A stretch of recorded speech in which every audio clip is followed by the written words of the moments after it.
Now let's talk about the first endpoint. So what we have here, typically a website will ask for information about a specific resource. And that's usually done via what's called HTTP request, hypertext transfer protocol request. And for example, you are in a store, like Amazon or whatever. You need to get the list of products, right? So get/products. That's one endpoint or route for the request. Maybe you want to get the orders, the get/orders, and so on. So you can have many different kinds of requests, right, for a resource. And those we can call endpoints or routes in our server. So let's create the route for the root, which is slash, right? If you go to our server localhost 3000, right, like I said, like I did in the browser, that's the slash, right? There's imagine there's a slash here. That's the root endpoint, the root route. So how can we respond to that?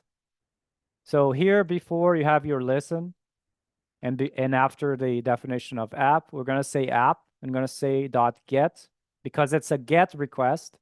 In HTTP, there are different kinds of requests. Most popular is get and post. When you say get, it's usually for obtaining some kind of information. So this function, we call it like that. And then you have to give it a path to this endpoint. In this case, it's just the root.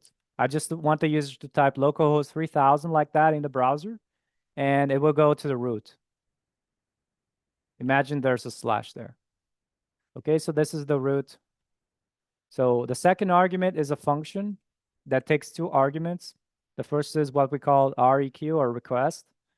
The second is RES or response. We usually write it like them, very abbreviated, but you can change the names if you want. But know that the first one is request, the second is response.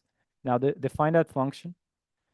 And what's going to happen is as soon as the user makes a request to a server, that is, they do get http://localhost:3000, it goes to this route. So it calls this function here. This function will define the instructions to how to respond to that request.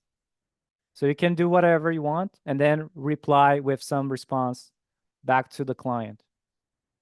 Now, let's just say the message, hello world. So you're going to use the res object that's provided here as a parameter.